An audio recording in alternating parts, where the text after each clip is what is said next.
اور اس وقت میرے پاس یہ موزے موجود ہیں کہ ان موزوں کو پہن کر آپ ان کے اوپر مسح بھی کر سکتے ہیں، اور اس کا طریقہ جو ہے وہ ابھی آپ کو میں بتانے جا رہا ہوں کہ جو آج کل جرابوں کے اوپر مسح کیا جاتا ہے اس کے بارے میں 3 باتیں ہیں، وہ آپ نوٹ کر لیں اور ہم اپنی بات کا اختتام کرتے ہیں کہ کیا جو ہم استعمال کر رہے ہیں موزے، ان پر مسح ہو بھی سکتا ہے یا نہیں ہو سکتا۔ تو اس وقت میں آپ کے سامنے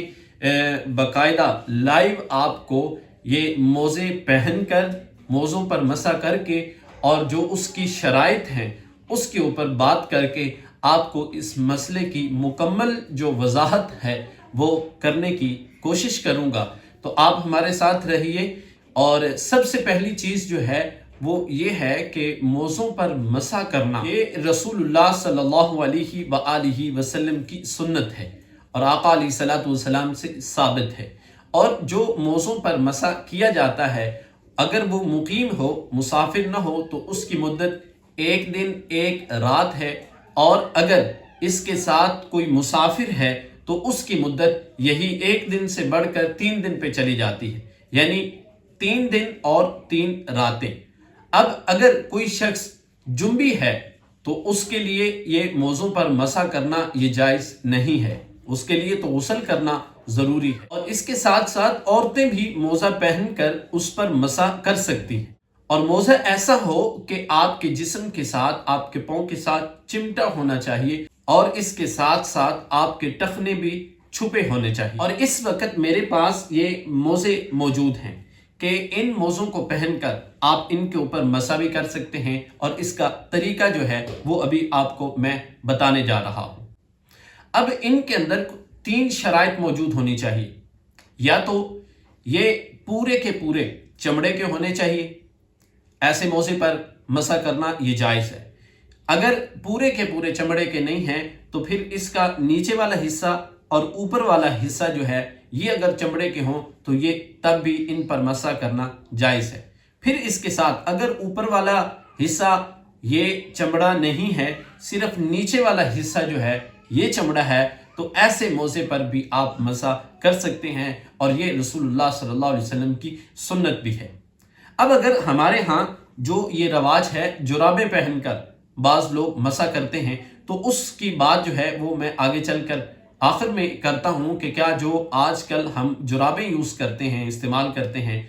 اور بعض جو مارکیٹ کے اندر کچھ لوگ ایسے ہیں کہ جنہوں نے اس طرح کی جرابیں تیار کی ہیں کہ جو موزے کے بالکل مشابہ ہیں، ان پر مسح کرنے کے حوالے سے لوگ سوال کرتے ہیں، اس پر بھی آگے گفتگو کرتے ہیں۔ سب سے پہلے ہم اس کو پہن کر اور اس پر مسح کرنے کا بتائیں گے، پھر جو آج کل جرابیں استعمال کی جاتی ہیں ان کے حوالے سے آپ کو بتائیں گے۔ تو آپ نے جب بھی موزے کو استعمال کرنا ہے، موزہ پہننا ہے، تو اس سے پہلے آپ نے وضو کرنا ہے۔ وضو پہلے کرنا یہ ضروری ہے۔ وضو کر کے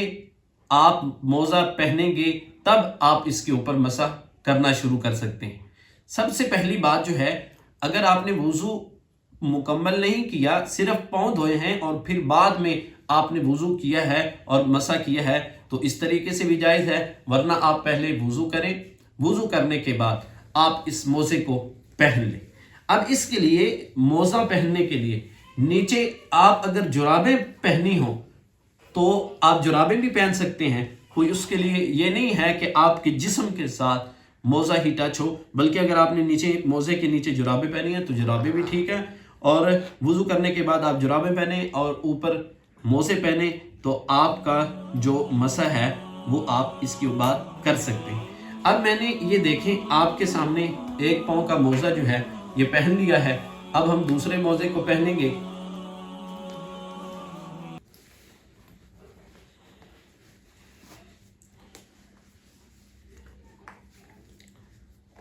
دوسرے موزے کو بھی ہم نے پہن لیا۔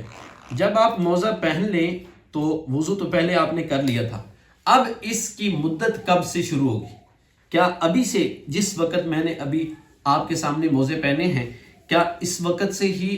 مدت شروع ہو جائے گی یا کب سے شروع ہوگی؟ تو اس کے لیے ایک بات ذہن میں رکھیں کہ ابھی اگر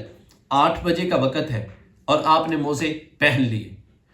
اب 10 بجے آپ کا وضو ٹوٹ جاتا ہے،